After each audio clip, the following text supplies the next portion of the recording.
जय हिंद दोस्तों। उत्तर प्रदेश में सारे समाज के लिए, सारे पिछड़े वर्गों के लिए, तमाम ओबीसी के लिए अकेले अखिलेश यादव लड़ाई लड़े, उसके बाद सभी लोग मलाई खाएं। जी हाँ दोस्तों, ये बातें मैं क्यों कह रहा हूं, इसके तथ्य भी पेश करूंगा, इसके सबूत भी आपके सामने पेश करूंगा। दोस्तों, उत्तर प्रदेश में या पूरे देश में कोई भी मामला हो, ओबीसी समाज को लेकर, पिछड़े वर्गों को लेकर, ओबीसी एससी एसटी को लेकर कोई भी मामला हो, अखिलेश यादव सबसे फ्रंट पर रहते हैं उस मामले को लेकर, मीडिया के सामने उस मामले पर सही क्या है गलत क्या है इस बारे में बात करने के लिए। दोस्तों,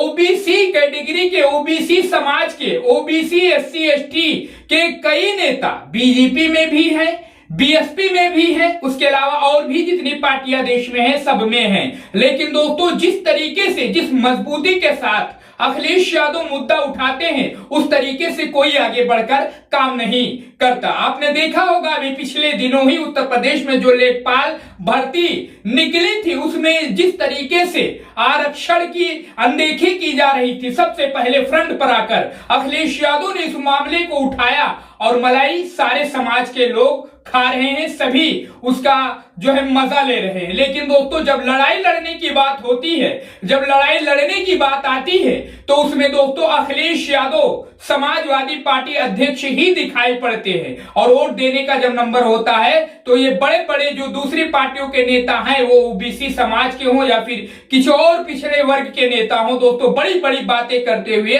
निकल आते हैं। यूजीसी का ही मामला ले लिया जाए, बीजेपी के किसी भी नेता में जो ओबीसी से ताल्लुक रखता है, ओबीसी पिछड़ी जात का नेता है, उसके हिम्मत नहीं है कि यूजीसी पर कोई बात कह दे। उत्तर प्रदेश के जो डिप्टी सीएम है केशव प्रसाद मौर्य, उसके अलावा और भी बीजेपी में ओबीसी समाज के नेता है, पिछड़े वर्ग के नेता है। लेकिन इस मामले को लेकर और जो लेखपाल में आरक्षण घोटाला हो रहा था, आरक्षण की अनदेखी की जा रही थी, उस मामले को लेकर अगर कोई नेता वो बोला हो दोस्तों उत्तर प्रदेश में, तो जरूर अपनी राय हमें कमेंट बॉक्स में जरूर बताइए कि इस नेता ने ये बात कही थी लेखपाल घोटाले में। उसके अलावा दोस्तों, उत्तर प्रदेश में और जितने भी मामले होते हैं, खासकर पिछड़े वर्गों को लेकर, उनके आरक्षण को लेकर, या और जो तमाम जो है मौर्य समाज के लोग हैं, या और भी जितनी बिरादरी या पिछड़े वर्ग के लोग उत्तर प्रदेश में हैं, उनके भी नेता हैं और उस बीजेपी में है, बड़े पद पर है, कोई मंत्री है, कोई क्या है,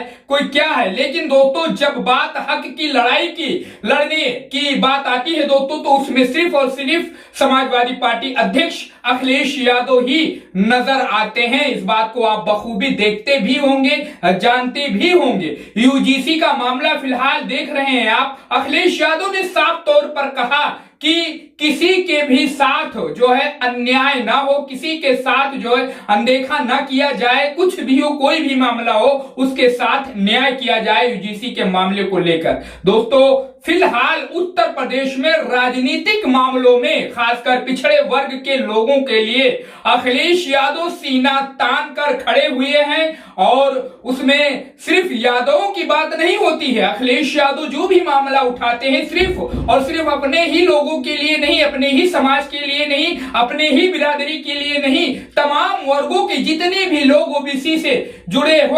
हुए होते हैं, उनके लिए, उनके हक के लिए अखिलेश यादव लगातार जो है सरकार से, प्रदेश सरकार से, वही केंद्र सरकार से वो सवाल करते हुए नजर आते हैं। इस बात को आप देख रहे होंगे। दोस्तों, जिस तरीके से उत्तर प्रदेश में इस वक्त का राजनीतिक माहौल है और जिस तरीके से बीजेपी के ओबीसी नेता अपने मुंह में दही जमाकर बैठे हुए हैं, दोस्तों 2027 में इसका फर्क क्या होने वाला है। क्या अखिलेश यादव जिस तरीके से हर एक वर्ग के लिए, हर एक समाज के लिए, दबे कुचले वंचितों के लिए, शोषितों के लिए लगातार आवाज उठा रहे हैं, दोस्तों क्या इसका फायदा अखिलेश यादव को 2027 में मिलने वाला है। और ये जो ओबीसी के नेता बीजेपी में घुसकर मलाई खा रहे हैं और वो खुद का अपनी खुद की प्रॉपर्टी तैयार कर रहे हैं, दोस्तों इनके बारे में आप जरूर अपनी राय हमें कमेंट बॉक्स में बताइए और इस चैनल को सब्सक्राइब करके हमें सपोर्ट करिए, क्योंकि दोस्तों इस पर हम आपके लिए ऐसे ही देश और प्रदेश की सच्ची पॉलिटिक्स की खबरें लाते रहते हैं। मिलते हैं दोस्तों किसी दूसरे